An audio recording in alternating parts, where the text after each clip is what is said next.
Come on.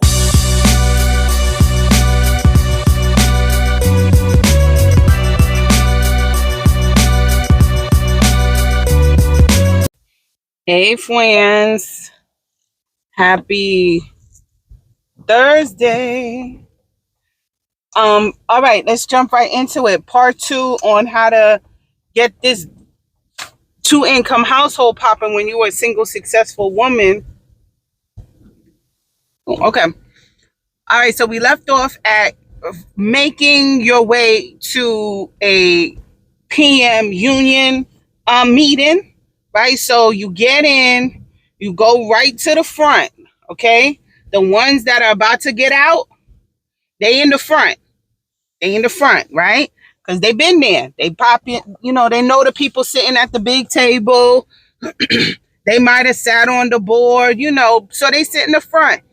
Full confidence. I've been here. I'm 30 years in, so that's where you need to go. We talked about the colognes you got to go for, right? If you don't know what these scents smell like, go into your local Macy's, J.C. Penney. I don't know if these are still around. Or go into a CVS. That's even better. Go into a CVS or a Walgreens and go to the magazine section, because I think they're the last ones that still say magazines. Go get yourself what are them old bitch magazines? Cosmopolitan, uh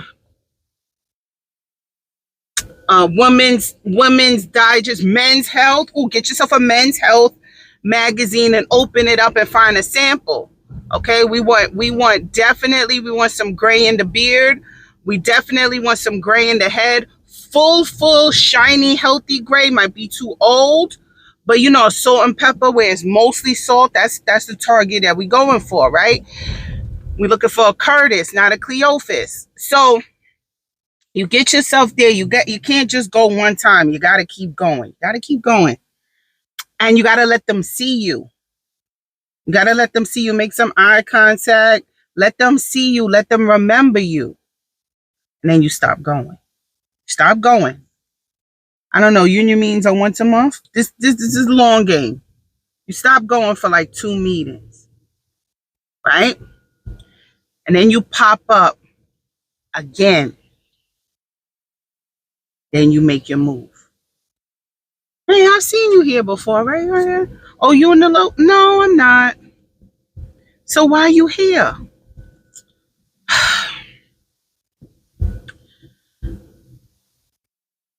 It's really therapeutic for me to be around a group of high value men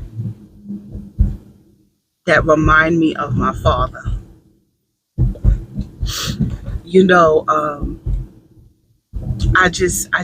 I miss my dad so much. He could be dead or alive. You miss him.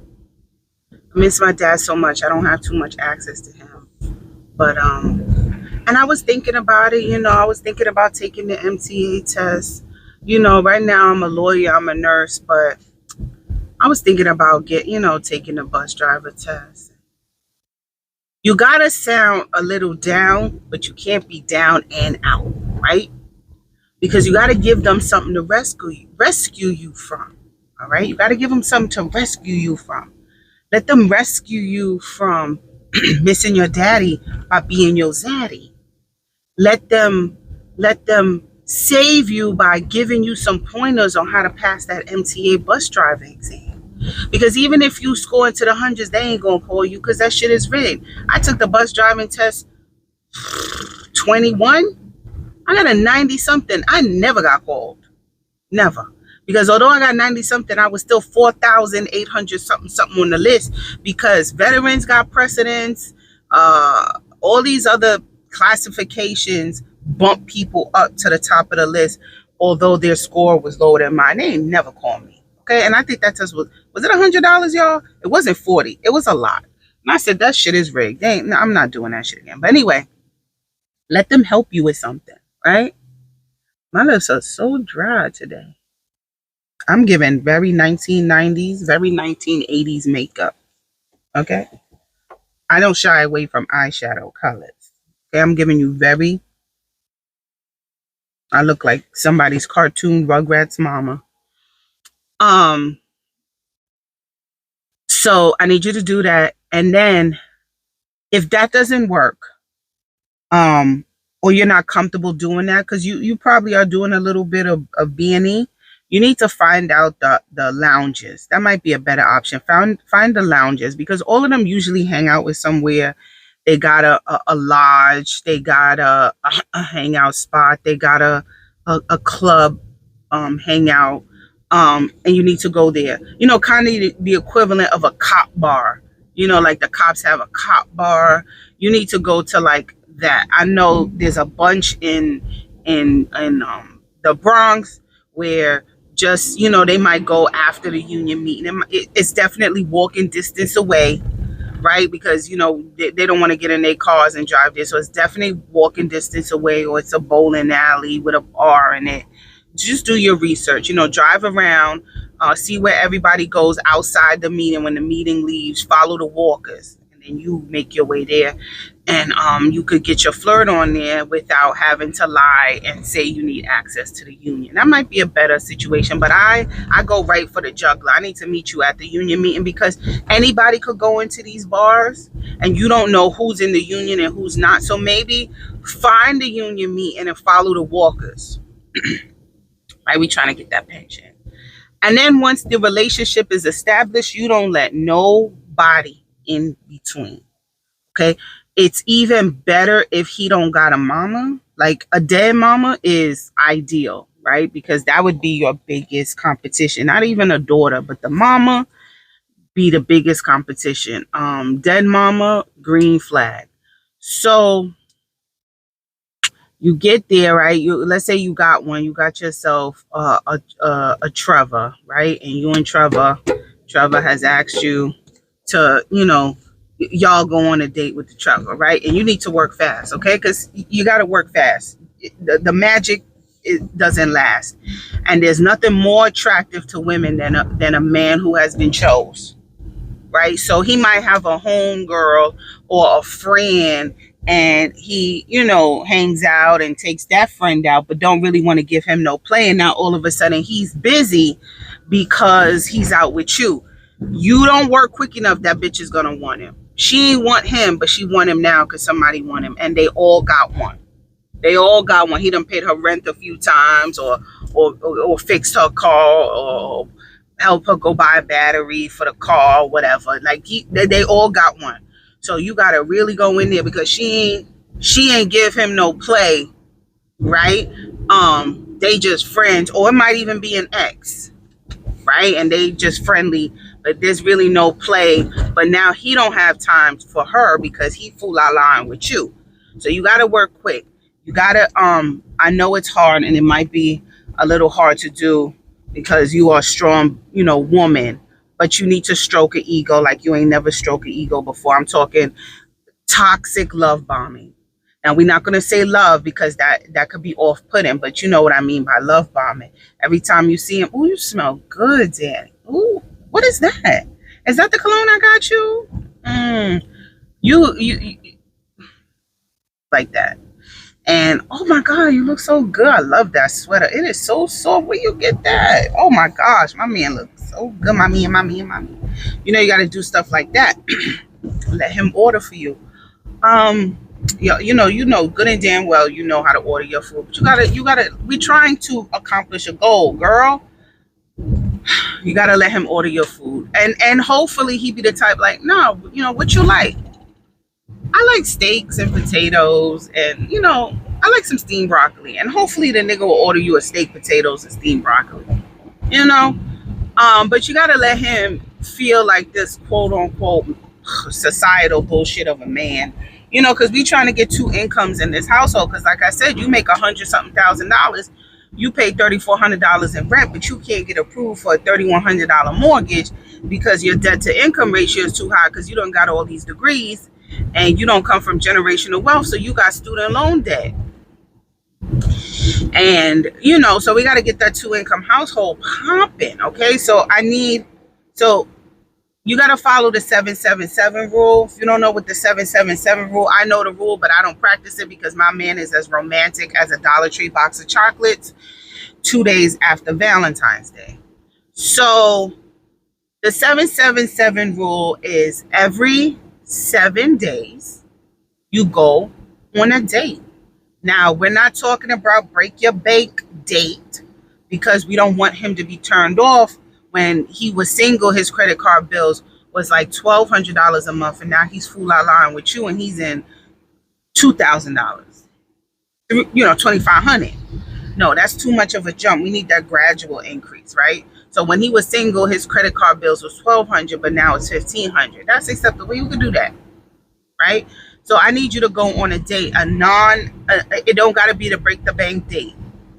But it ain't coffee dates either, bitch. We're 40. We don't do coffee dates, no mas, right? So the chicken factory, Jesus Christ.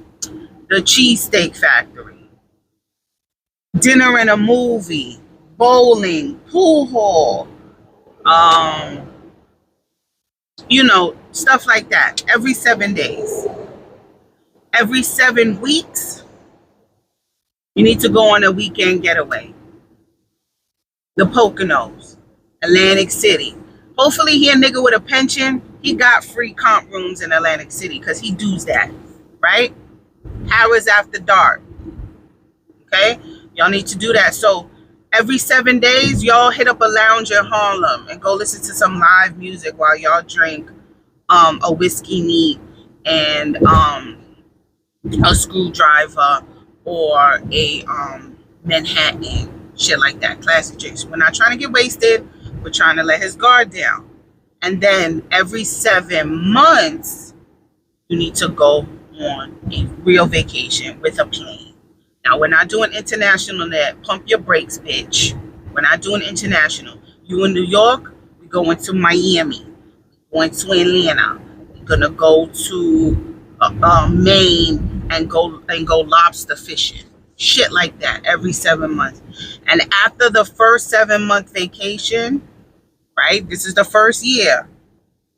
You've done the 777.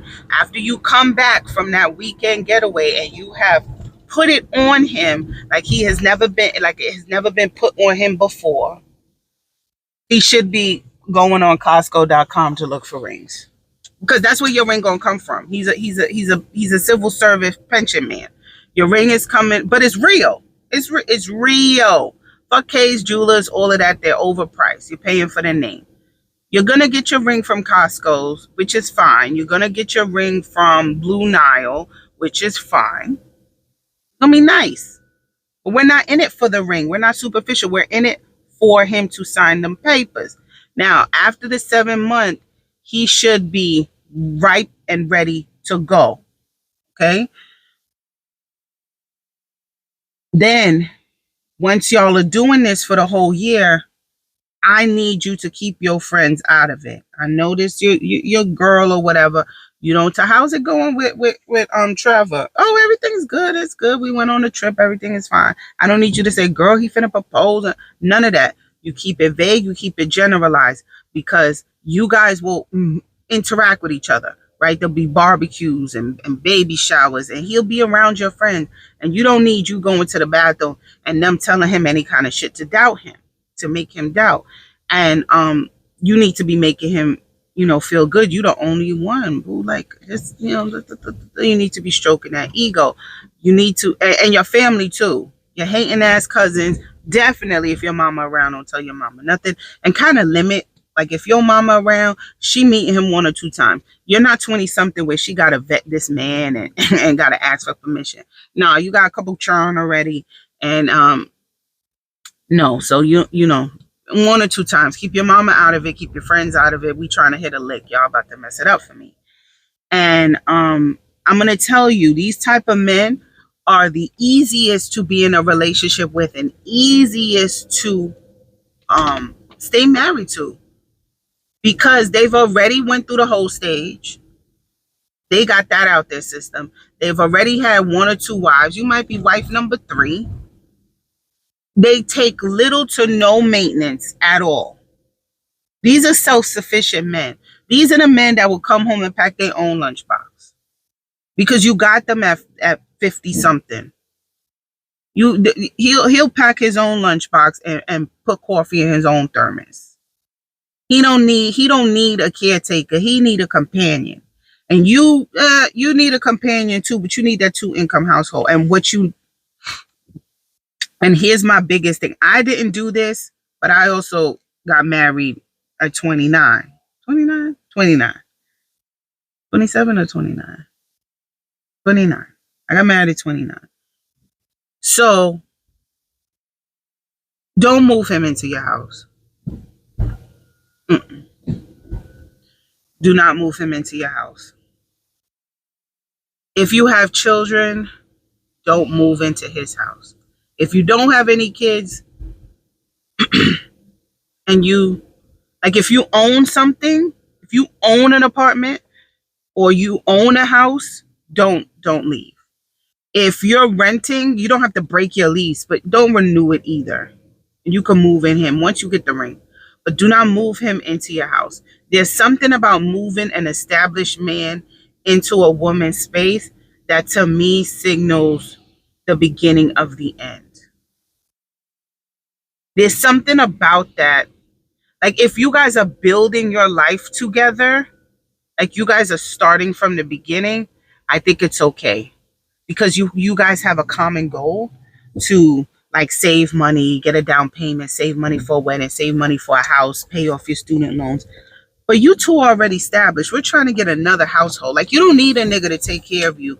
You're trying to up your financial status to be a contender in this high interest, high home price market, right? This overly inflated balloon about to burst market, right? You don't need him to pay your bills. You've been paying your bills. You don't need him for health insurance. You got a good job. You know what I'm saying? So you don't need him to establish a household. You already have one. When you guys are set like that, you need to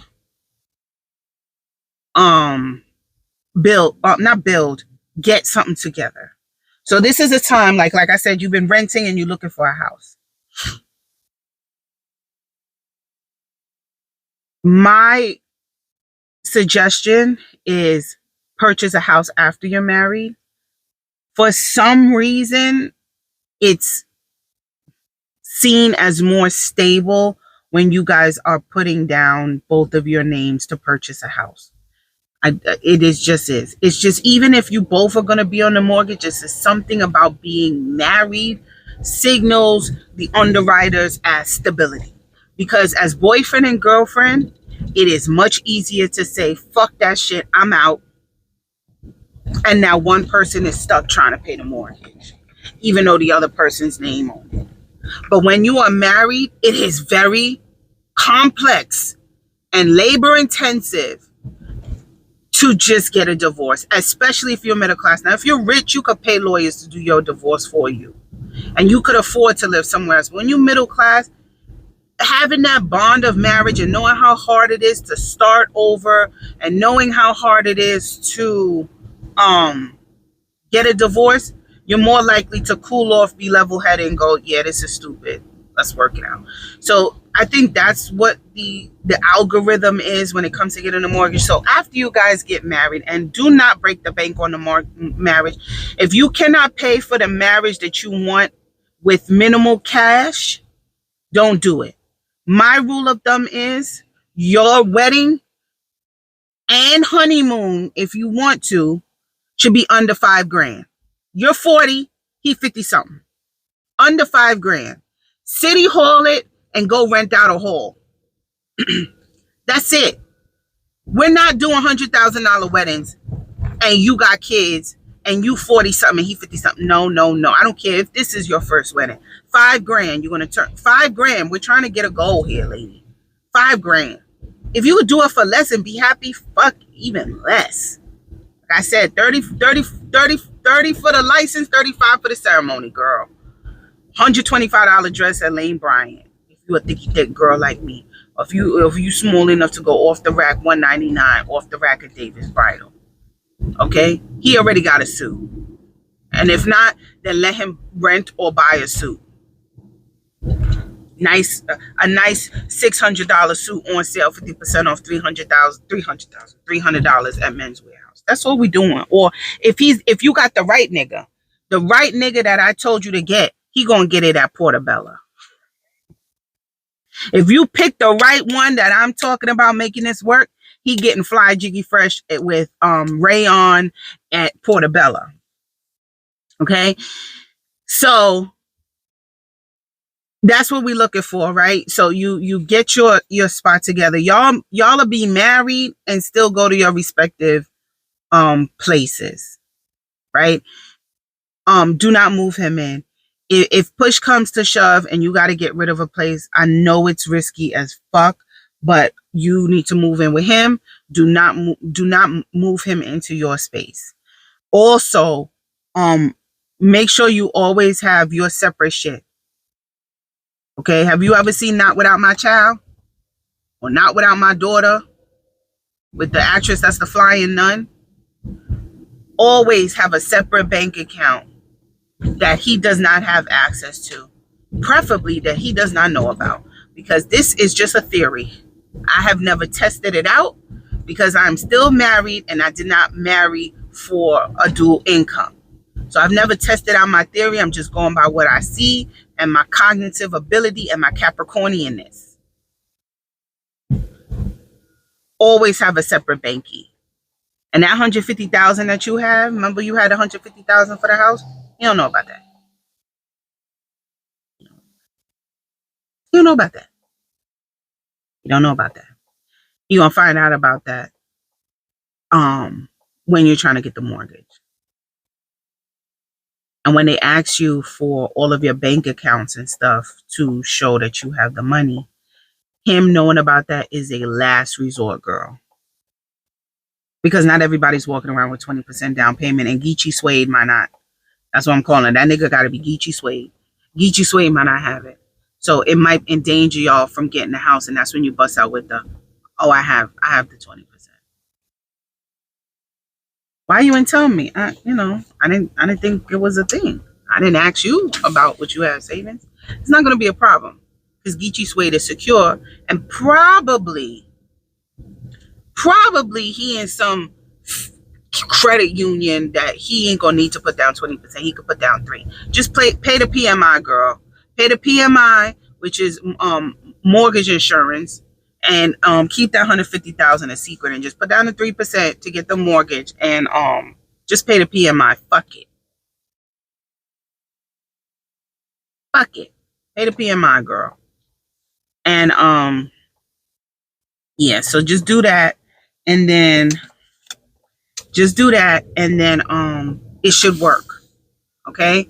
And never, ever, ever, ever, ever, ever, ever, ever, ever, ever, ever, ever, ever, ever put that nigga on your social media page. Ever. Never. Never. And if nope. Not until it is well established. The marriage is set. The 90 days are up. Maybe. But you should die down your social media presence while you are working on this. Okay, let me know if you have any questions. I'm already at work. But let me know if you have any questions. I'm here to help.